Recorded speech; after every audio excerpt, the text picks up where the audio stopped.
সবাইকে স্বাগত জানিয়ে শুরু করছি আজকের সংস্কৃত ক্লাস। আজকের সংস্কৃত ক্লাসে একাদশ পাঠ বিদ্যা প্রশস্তি নিয়ে আমরা আলোচনা করব। তাহলে চলো আজকের পাঠটি আগে পড়ে নিই, তারপরে তার বাংলা মানেটাও পরপর শুনে নেব। একাদশः পাঠः বিদ্যা প্রশস্তিः, মানে একাদশ পাঠ বিদ্যা প্রশস্তি। विद्यतञ्च नृपतञ्च नैव तुल्यं कदाचन, स्वदेशे पूज्यते राजा विद्वान् सर्वत्र पूज्यते। किं कुलेन विशालेन विद्याहीनस्य देहिनः, अकुलिनो अपि शास्त्रज्ञो दैवतैरपि पूज्यते। उपयौवना सम्पन्ना विशालकुलसम्भवः विद्याहीना न शोभन्ते निर्गन्धा इव किंशुकाः। सर्वरिभूषणां चन्द्रो नारीणां भूषणां पतिः, पृथिवीभूषणां राजा विद्या सर्वस्य भूषणम्। তাহলে এটার বাংলা মানেটা আমরা শুনে নেব। বিদ্যুতঞ্চ নৃপতঞ্চ নৈবতুল্যং কদাচন, মানে যদি যে বিদ্যান মানুষ আর একজন যে রাজা, তাদের দুজনের মধ্যেই একটা তুলনা করা হচ্ছে, তখন বলা হচ্ছে যে আসল বিদ্বান ব্যক্তি সে সমস্ত জায়গাতে সম্মান পায়, সমস্ত জায়গাতে পূজ্যতে মানে পূজনীয় আর কি। পূজনীয় বলতে এখানে সম্মান পাওয়ার কথা বলা হচ্ছে। রাজা শুধু নিজের দেশে সম্মান পান, রাজাকে কিন্তু অন্য দেশে লোকে চিনতেও হয়তো পারবে না, কিন্তু একদম বিদ্বান লোক যদি অন্য কোনো জায়গায় যায়, তার যে জ্ঞান সেই দিয়ে সহজেই অন্য লোকের মন জয় করতে পারবে এবং অটোমেটিক সবাই তাকে সম্মানের দৃষ্টিতে দেখবে।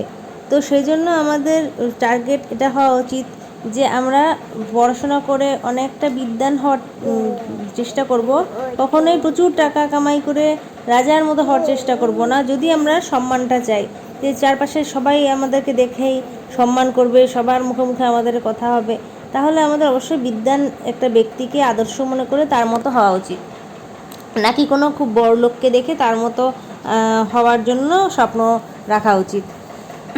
কিং কুলেন বিশালেন, এই দুটো লাইনের মানে এবার বলি।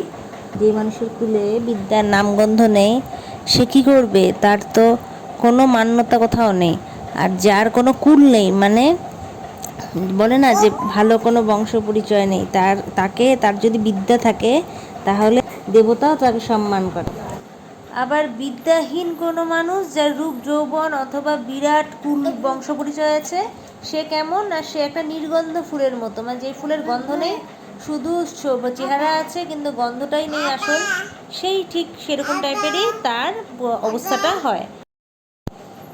তাহলে আমাদের বুঝতে হবে শুধু চেহারা সুন্দর থাকলেই হবে না, বা বড় বংশের ছেলে মেয়ে হলেই হবে না, সুন্দর একটা ব্যাকগ্রাউন্ড থাকতে হবে, মানে যার বিদ্যা বুদ্ধি খুব ভালো সেরকম অবশ্যই তাকে থাকতে হবে, তবেই তার সঠিকভাবে রূপটা খুলবে, মানে সত্যিকারের তাকে মানুষ ভালোবাসবে এবং তার প্রশংসা করবে যে হ্যাঁ, যেমন চেহারা তেমন বুদ্ধি বিদ্যা সব কিছু। এরপরে সর্বরিভূষণাং চন্দ্র নারীণাং ভূষণাং পতিঃ। সর্বরীর ভূষণ কি? মানে রাতের ভূষণ কি? রাতের ভূষণ হচ্ছে চাঁদ। তার মানে রাতের অলঙ্কার চাঁদ। চাঁদ যদি না থাকে, বা যে রাতে চাঁদ ওঠে না, যেমন অমাবস্যার রাতে চাঁদ ওঠে না, তখন রাতটাকে যেমন কেমন মনে হয়, একটা ভালোই লাগে না দেখতে। রাতটা এখানে যেন ভয়ার্থ একটা মনে হয়, যেন কেমন চারদিক ছমছম করছে গা। কিন্তু যদি চাঁদ ওঠে সুন্দর পূর্ণিমার দিন, কেমন লাগে? রাতের সৌন্দর্যই আলাদা হয়ে যায়। তাহলে রাতের একটা অলঙ্কার বলতে পারি আমরা চাঁদকে। তো রাতের অলঙ্কার হচ্ছে চাঁদ।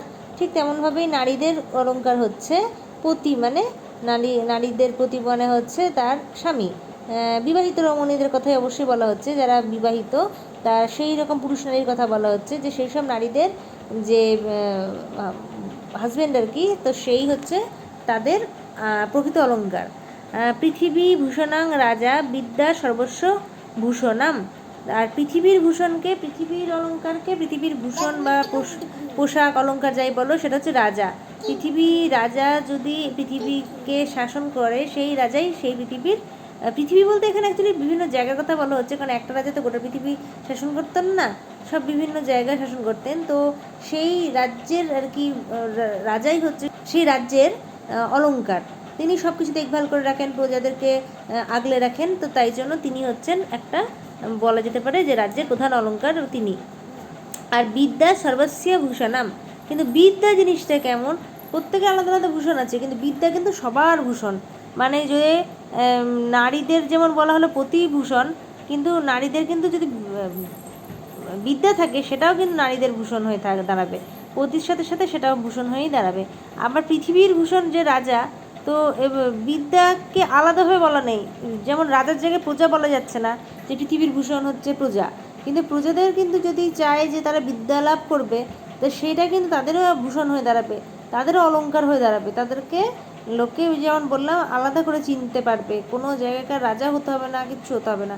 প্রত্যেকটা মানুষের ভূষণ হচ্ছে বিদ্যা, অর্থাৎ বিদ্যা চর্চা করা উচিত প্রত্যেকটি মানুষের। আর প্রত্যেকটি মানুষের জীবনে কিছু না কিছু বিদ্যা যাতে তারা ধারণ করতে পারে সেই ব্যবস্থাও করা উচিত।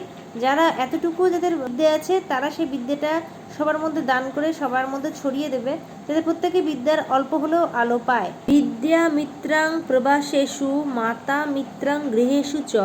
প্রবাসে মানে বাইরে বিদ্যাই বন্ধুর মতো কাজ করে, যার যত বিদ্যা সেই সারা জীবন তার একটা মিত্র হয়ে থাকে, মানে সব ব্যাপারে সাহায্য করে। আর মাতা মিত্রাং গৃহেষু চ, বাড়িতে মা বাড়ির মানে একটা বন্ধুর মতো সারা জীবন যে পাশে থাকবে, বিপদে আপদে সবসময় পাশে থাকবে। ব্যাধিতস্য ঔষধং মিত্রং ধর্ম মিত্রং মৃতস্য চ, মানে ব্যাধির রোগ বালাইয়ের মিত্রকে ওষুধই কাজ করে সেই সময় যখন কোনো রোগ বালাই মানুষকে আক্রমণ করে। আর ধর্ম কার মিত্র, ন চ বিদ্যা সমৌ বন্ধুর ন চ ব্যাধি সমৌ রিপুহু, আর বিদ্যার মতো বন্ধু নেই, বিদ্যার সমান কোনো বন্ধুই নেই। আর রিপু যেমন, মানে রিপু মানে রাগ, এইগুলো যে রিপু আমাদের থাকে না, রাগ লোভ, এগুলো তো একটা ছিল না যে পাপ কিছু হয়, পাপ লোভে পাপ, সেই রকম ব্যাপারটা, সেই রিপু আর কি উত্তেজিত হয়ে যায় যখন, তো সেই রিপুর উত্তেজনাটা খুবই খারাপ, যেটা ব্যাধির সমান। এই রকম ব্যাধি নেই, যেই রিপুতে আমাদের রাগ উৎপন্ন হয় সেই রকম ব্যাধি আর কোনোটাই নেই। কাজে রাগ জিনিসটা প্রশমিত করতে হবে। আর ন চাপৎসামাহ স্নেহ ন চ দৈবাৎ পরং বলম। তাহলে কি, আমি আমার মতো করে আজকে বুঝিয়ে দিলাম পুরো বিদ্যা প্রশস্তিটা। তো এরপরে অন্য ক্লাসে আবার আমাদের কথা হবে, আলোচনা হবে সংস্কৃত নিয়ে। সবাইকে অসংখ্য ধন্যবাদ।